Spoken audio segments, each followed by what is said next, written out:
Let's talk some Vikings underreactions.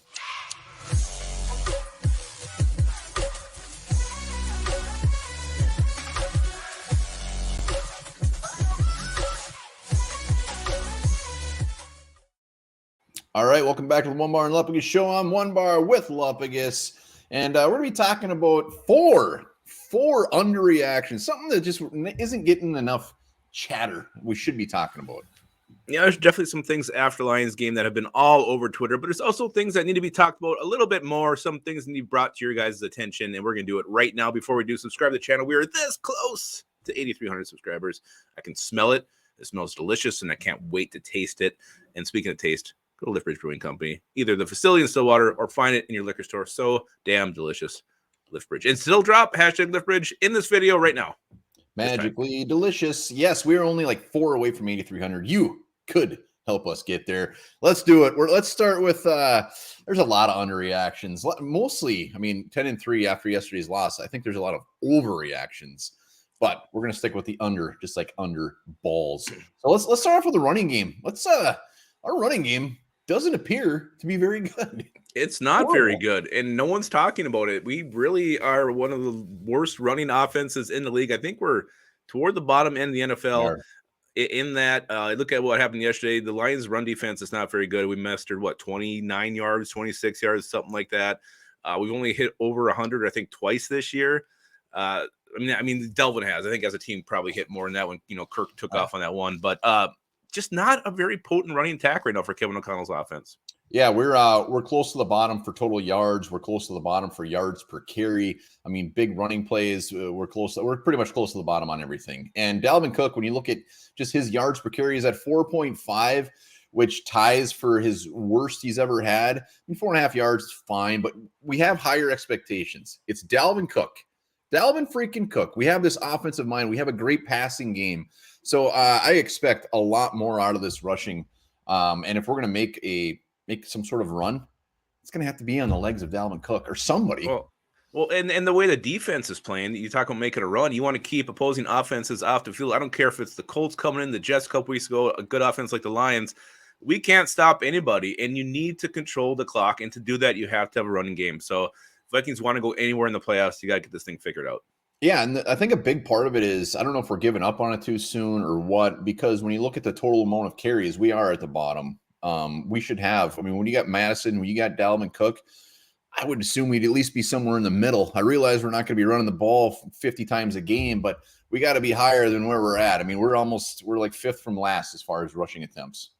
KLC likes to throw that ball. He likes to throw that pill around. So rushing offense, definitely an underreaction is just how bad it's horrible. All right, let's go to another. Let's stay on the offense side of the ball. Let's stick with Kevin O'Connell. His play calling. Is his play calling not great? It wasn't great against the Lions. A couple of calls I had issues with. I didn't love the jump pass. I don't care. Like if they would have made it, we all been like, oh man, what a play call. But to do it on first down, I would have saved that maybe for third down. Maybe try to pound that thing in first. Go outside, do something. And then you look at, this dive. I hate the pitch dive play, especially up the middle. You have a backup center in there. I felt like they were attacking the middle way too much yesterday. And not just the play call, but his overall calls, going for the onside kick when he did, going for the 2-point conversion. I still don't understand why that happened. So in the 4th and 1 play, again, another straight up dive. You got a lot of weapons here, and you're supposed to be this creative, unique offensive mind. I thought his play calling was pretty much a letdown yesterday. Yeah, there's 2 ways to look at this. If every one of those plays would have went well, nobody would have even been thinking twice. Oh, it's 4th and 1. They ran up the gut. Yeah, they should have. It made sense. They got the 1 yard. It's just everything he tried where it didn't work. Nothing worked. He had a bad day at the office. The 2-point conversion, it was analytics driven completely. That's all it said. It was analytics. When they looked at the analytics, it was it said to go for 2. It wasn't just Kevin O'Connell's analytics. It was what you were supposed to do, which I don't like. Sometimes you just got to say, who gives a shit? I want a coach that, obviously analytics is a big part of the NFL right now, but sometimes you just got to go with your gut. So that was, Adam Thielen was interviewed on it this morning. He said, they asked him why'd they do it? And they said he asked the coach, it was analytics. He said that was the thing to do right there. So I think it's also a cop-out too. When it doesn't work, you blame analytics. Well, the analytics said to do it. Well, Basic football 101 says you go down by 7.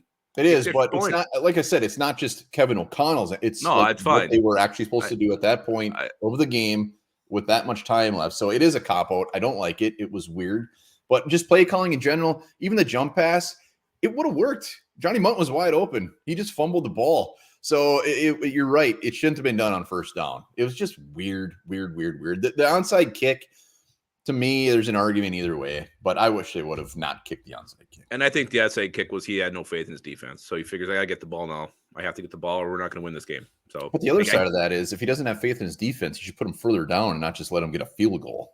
Well, they milk the rest of the clock. I don't know. It's a double-edged sword. The thing with Kevin O'Connell is our expectations are very high for him. So he got a bad game. Hopefully he shit out all of his bad plays and all of his analytics, and next time it'll be different.